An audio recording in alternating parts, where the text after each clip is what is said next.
kayak si pengcover lagu ini misalkan dia posisinya lagi kuliah dan biaya kuliahnya itu kemungkinan bisa jadi sebagian dari bonafit dari YouTube tersebut. Nah terus kalau misalkan posisinya si pengcover lagu ini mencari makan dari cover lagu, terus organ tunggal ini gimana? Mereka mengcover lagu dari pop ke koplo atau misalkan ke dangdut gitu.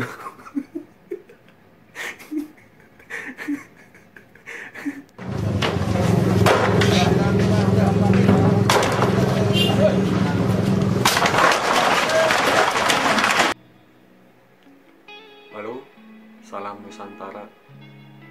Ini perdana saya ngomong sendiri di depan kamera, bukan di pinggir jalan. Amit-amit kalau misalkan saya ngomong sendiri di pinggir jalan, itu bisa ditanda kutipkan udah orgil kali ya.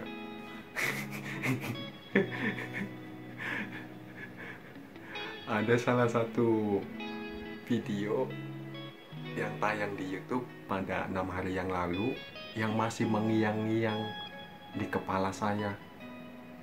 Bahkan ketika saya kerja pun saya ya bukan terus maunya sempat kepikiran dari salah satu video yang tayang 6 hari yang lalu yang ditayangkan dari salah satu musisi senior Indonesia. Jadi sebelum saya tidur itu saya menonton di YouTube-nya salah satu musisi senior Indonesia itu membincangkan masalah pengcoveran lagu, yang kedua masalah sertifikasi si pengcover lagu. Oke, kalau misalkan posisinya harus mempunyai sertifikasi seorang pengcover lagu, atau ya bisa dibilang dia udah mumpuni atau gimana.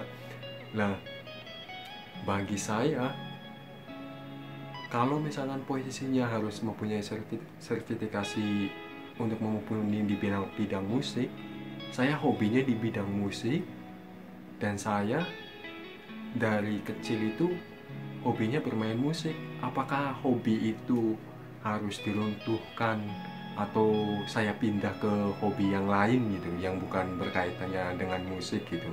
Soalnya kan harus memumpuni, terus harus mempunyai sertifikasi. Terus saya pun ya sempat mengcover lagu di YouTube ini. Saya agak merasa nggak enak dan membingungkan, jujur aja. Membingungkannya barangkali saya kena masalah dengan si pencipta lagunya itu. Nah yang kedua, kalau misalkan si pengcover lagu itu emang harus dibenahinya dari mana, dari sisi mana? Apakah kalau misalkan si pengcover lagu ini harus mempunyai sertifikasi yang harus sesuai kualifikasinya gitu? Ini levelnya, kalau misalkan posisi mau ditayangin di YouTube, ini kamu levelnya harus segini dan ini sertifikatnya gitu kan. Atau misalkan inilah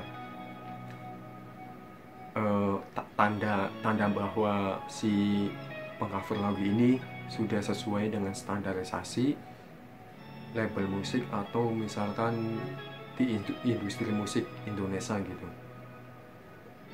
Terus kalau misalkan posisinya si pengcover lagu ini posisinya dia cari makan dari cover lagu, itu gimana? Misalkan kayak si pengcover lagu ini misalkan dia posisinya lagi kuliah dan biaya kuliahnya itu kemungkinan bisa jadi sebagian dari bonafit dari YouTube tersebut. Nah terus kalau misalkan posisinya si pengcover lagu ini mencari makan dari cover lagu, terus organ tunggal ini gimana? Mereka mengcover lagu dari pop ke koplo atau misalkan ke dangdut gitu.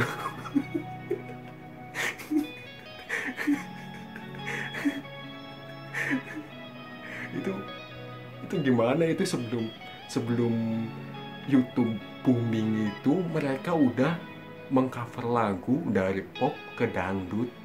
Mereka cari makan di situ dan mereka itu belum mempunyai sertifikasi di bidang industri musik. Dan pengcoveran lagunya itu bahkan di apa namanya itu ya, di copy di salah satu VCD atau misalkan kepingan CD itu yang dijual secara ilegal gitu, dalam arti pajakan gitu kan. Itu kan itu kan sebelum sebelum YouTube booming gitu kan, sebelum YouTube booming di era-era sekarang itu kan, sebelum apa namanya itu ya, bahkan sebelum adanya YouTube itu di Indonesia dan belum belum banyak penggunanya lah gitu kan. Mereka kan cari makan dari situ kan, dari pengcoveran lagu dari si pencipta lagunya itu kan. Lah kemungkinan juga kan si pencipta lagunya itu kan posisinya udah berusaha untuk mencegah pembajakan hak karya cipta atau kekayaan intelektual. Keikutsertaannya pemerintah pun mungkin sudah apa namanya itu sudah maksimal gitu kan, mungkin untuk membenahi masalah undang-undang kekayaan intelektual tersebut gitu kan. Pop, rock dikoploin, koplo didangdutin, koplo dipopin, itu sangat ekstrim banget menurut saya kan cover lagunya itu kan.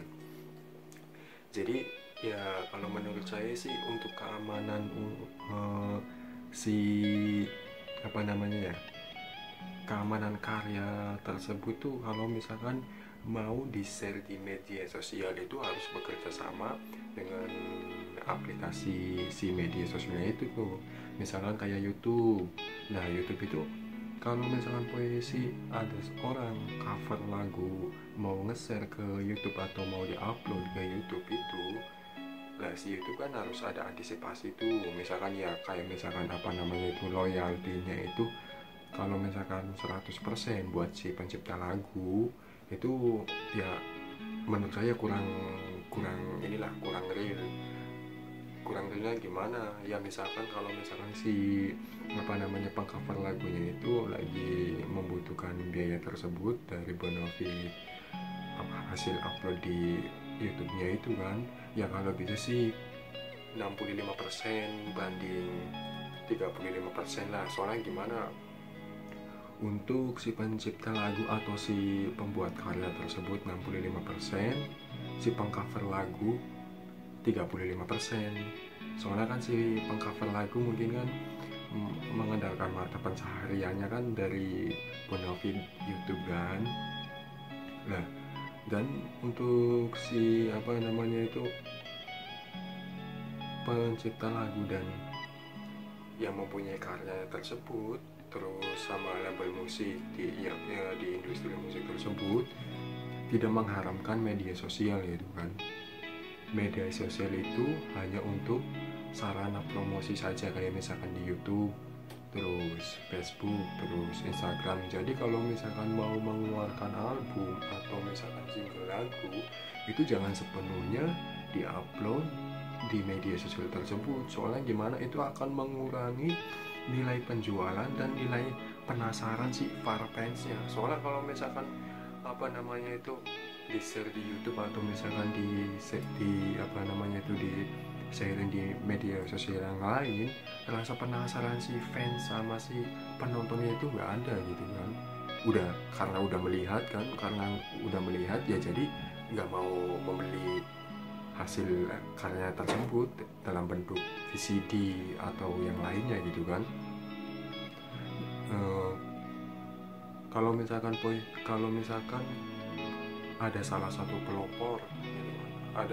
pelopor untuk mendirikan aplikasi ya berbasis apa namanya itu seperti Netflix gitu kan, bukan seperti Spotify, terus Jok, terus Langit Musik. Soalnya gimana? Ya memang di sana kan bisa mendapatkan keuntungan dari aplikasi tersebut, dari aplikasi musik tersebut.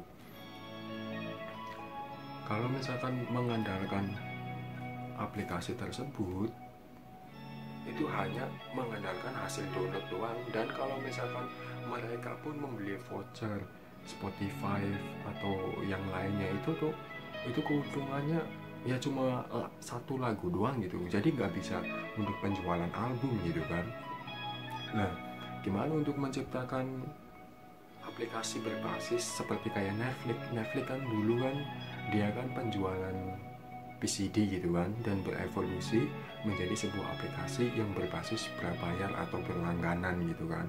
Jadi kalau misalkan puisi dibikinin dibikinin aplikasi seperti kayak Netflix, kalau Netflix kan khusus untuk film, kalau ini kan khusus untuk lagu sama video klipnya gitu kan. Nah, apa kayak misalkan inilah, jadi akses masuk ke aplikasi tersebut tuh bukan bukan seperti kayak PCD atau misalkan kayak memori atau kayak kaset yang lainnya gitu. Ini kan udah masuk ke digital gitu kan, seperti kayak Netflix gitu kan, seperti kayak Netflix. Jadi ada pembuatan ada khusus misalkan di dalam aplikasi tersebut tuh khusus untuk penayangan video klip atau misalkan penayangan lagu album lah, diaksesnya dengan cara gift cardnya ada dua, untuk gift card pembelian album. Nah, untuk gift card pembelian album ini kalau misalkan mau dijual itu harus dibandit dengan merchandise yang lainnya, misalkan kayak dengan topi atau baju atau jaket atau yang lainnya gitu kan. Yang penting ada kenang-kenangan dari per album itu supaya fans itu bisa mendapat atau bisa ada kenang-kenangan dari per album itu, dari dari si pencipta karya tersebut kan. Kalau misalkan dulu kan kenang-kenangan albumnya itu kan berupa kaset terus sama yang lainnya gitu kan. Dan masalah merchandise juga atau misalkan baju, kadang mereka juga kan dibagi per kelompok, misalkan ya salah satu band lah, sebut aja salah satu band, misalkan Noah Cilacap, itu kan yang bikin kan orang Cilacap, jadi nggak keseluruhan seluruh Indonesia, nggak dipusatin jadi satu gitu kan. Kalau misalkan untuk dipusatin jadi satu, misalkan mengadakan konser atau misalkan mengadakan event-event yang lain, itu kan nggak ada perbedaan warna gitu kan. Itu kan satu fans gitu kan, dengan baju yang warna yang sama, tulisan yang sama, nggak ada beda-bedanya gitu kan.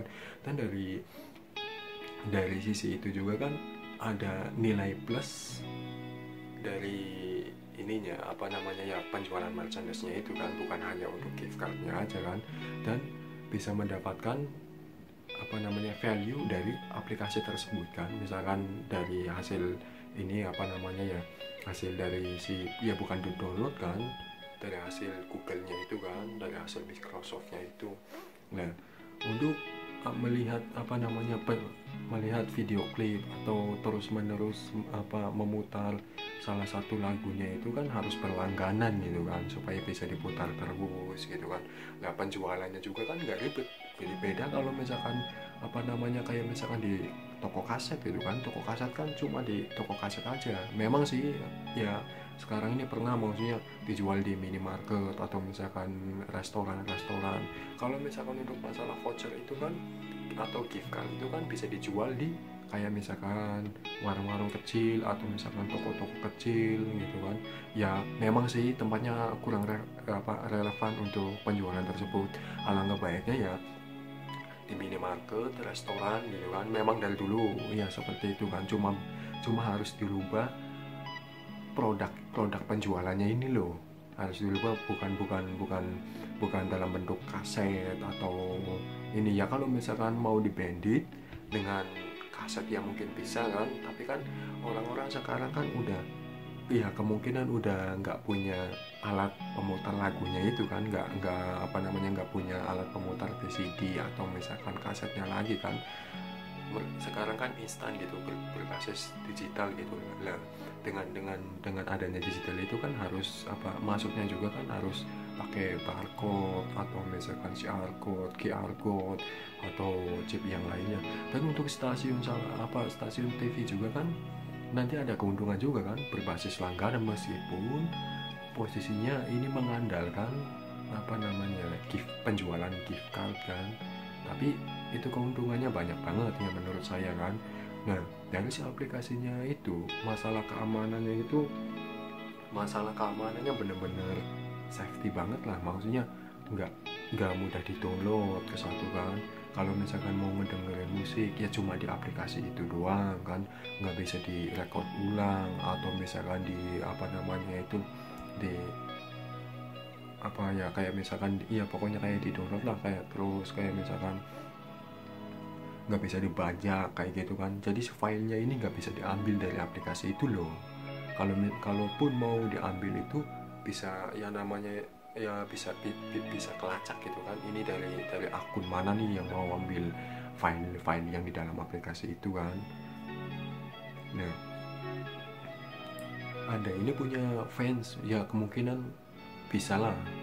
Salah satu contoh, gue terinspirasi dari, ya bukan terinspirasi, melihat BTS gitu kan. BTS mau dijual merchandise seberapa mahal pun, para fans kalau misalkan udah seneng nggak mikirin mahal, yang penting si si pencipta karyanya ini bisa memberikan value yang lebih puas gitu terhadap fansnya itu. Ya setiap penjualan album atau mengadakan event atau misalkan konser gitu kan. Nah terus kan sekarang kan generasi kan benar-benar udah berubah gitu kan. Generasi sekarang kan nggak kayak generasi milenium kan. Sekarang kan generasi 2015 kesini kan ininya beda banget gitu,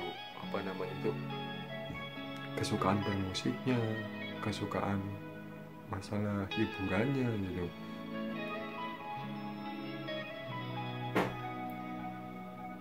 Atau karya, ya pokoknya bikin seperti Netflix kayak gitulah. Netflix kan ya meskipun bisa di-download kan, tapi filenya itu kan nggak 100% asli dalam, ya 100% asli. Kayak misalkan di-download sama link yang lain terus ditampilin di link yang ngedownloadnya itu kan pasti kan ada nggak original banget lah, masalah gambarnya, masalah suaranya, kadang dipotong-potong gitu kan. Nah kalau misalkan untuk di-sharing di media sosial ya pokoknya kayak trial aja lah, jangan dipulin satu lagu atau diputarin satu lagu semuanya. Soalnya kan kalau misalkan diputarin di satu satu lagu di salah satu media sosial tersebut kan, jadi rasa penasaran si fansnya ini nggak ada gitu, karena udah melihat ngapain harus beli kasetnya kan. Di sini juga ada gampang gitu kan. Sorry ngomongnya banyak kantim.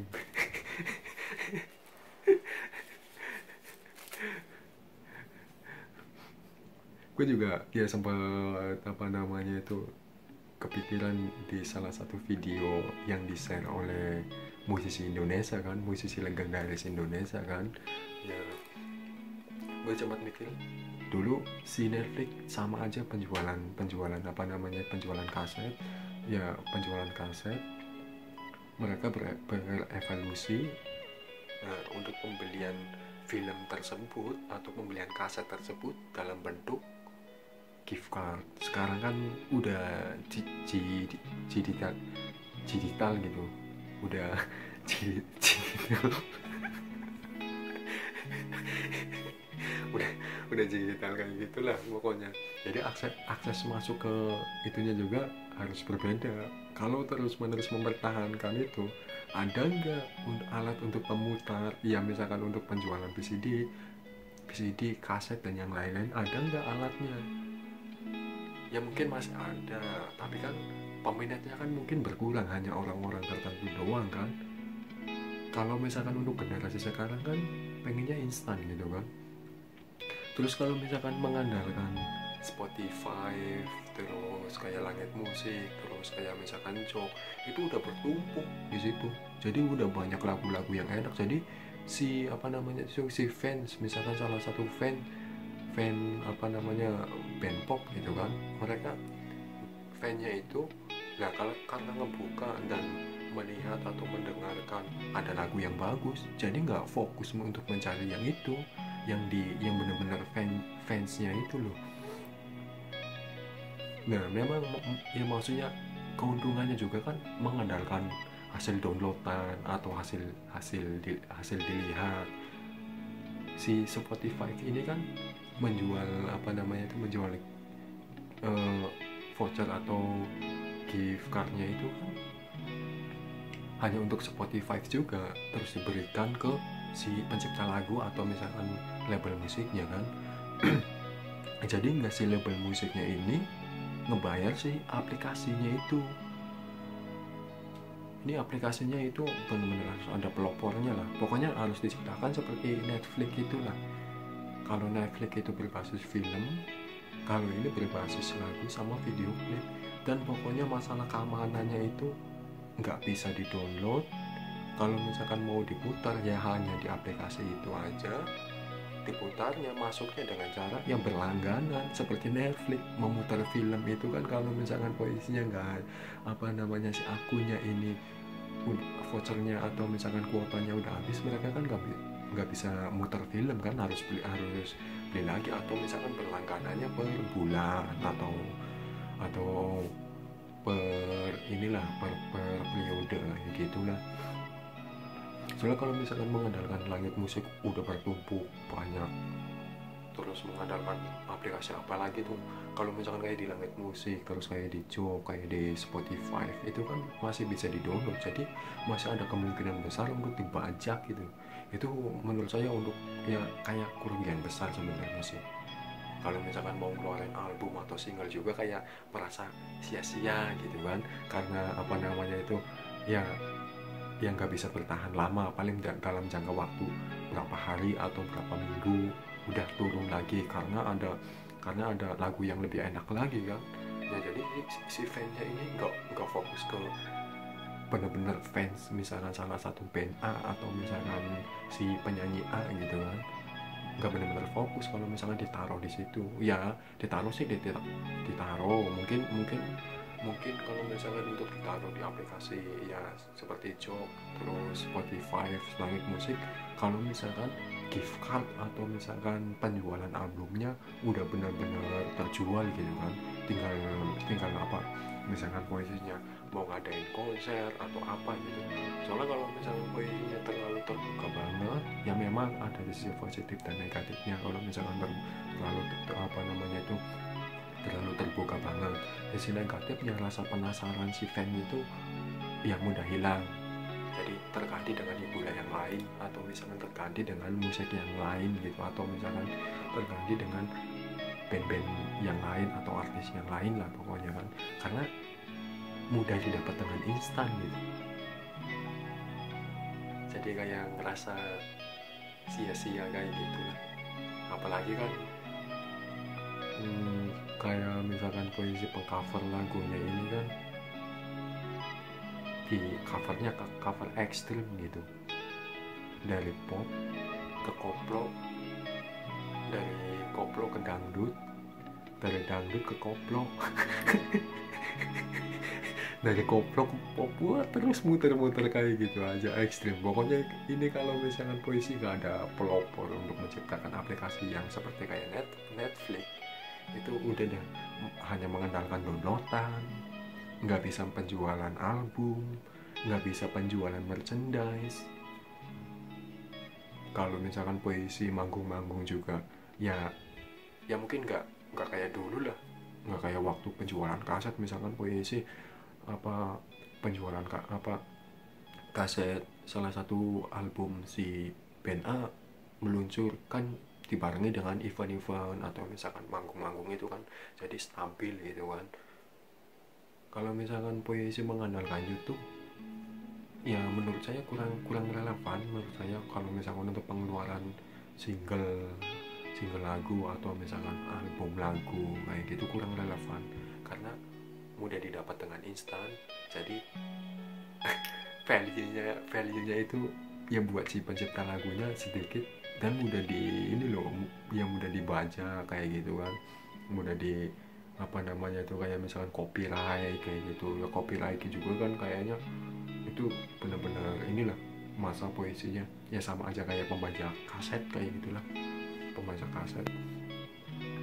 Kalau si copyright nggak bisa nggak bisa apa namanya, nggak bisa dikontrol. Menurut saya nggak bisa dikontrolnya kayak gimana, soalnya kan mereka kadang nyampurin lagu dari beberapa band atau dari beberapa artis kayak gitu. Kecuali kalau misalkan puisi sepihak YouTube-nya ini seperti kayak Facebook atau misalkan apa namanya kayak yang lainnya. Jadi kalau misalkan ada salah satu lagu yang apa namanya itu yang kesensor kayak gitu, itu kan nggak bisa diupload gitu kan. Itu YouTube harus kayak gitu sebenarnya sih. Tuh misalkan kalau misalkan posisinya apa namanya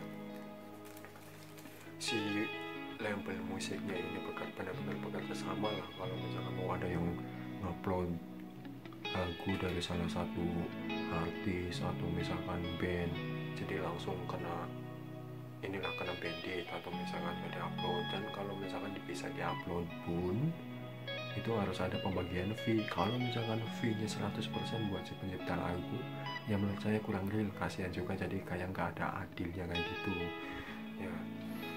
Kalau misalkan puisinya pembagian fee-nya itu misalkan 65% untuk si pencipta lagu, dan untuk ini apa namanya si label musiknya, dan 35% ini untuk si mengcover lagu.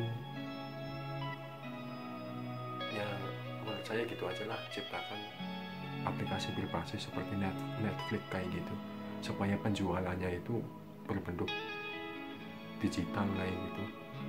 Ya sekian aja lah dari saya, mungkin masukannya gitu kan.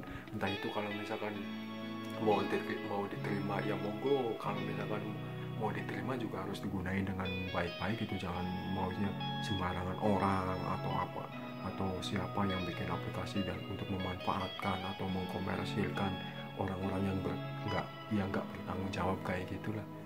Dan saya benar-benar mohon maaf kalau misalkan saya mengupload salah satu lagu atau mengcover salah satu lagu dari beberapa musisi yang ada di Indonesia maupun di luar Indonesia gitu kan. Karena saya harus meminta izin, soalnya kalau misalkan saya nggak meminta izin ini, ya meskipun kayak nggak ada undang-undangnya juga, saya merasa nggak enak. Saya mau apa namanya itu mencuri hak orang lain gitu. Saya benar-benar apa namanya itu benar-benar mohon izinnya kalau misalkan saya nyanyi terus diupload di YouTube atau misalkan di media sosial yang lainnya. Ya kalau misalkan untuk apa, kalau ada pembagian fee juga yang tadi yang saya bicarain, pokoknya saya minta izinnya aja. Ya sekian dulu dari saya. Mohon maaf bila ada kata-kata yang salah atau kurang berkenan atau kebanyakan kan ya. Karena itu ciri khas dari saya. Ya. Assalamualaikum, salam damai, sejahtera, sentosa, makmur, adil, dan aman.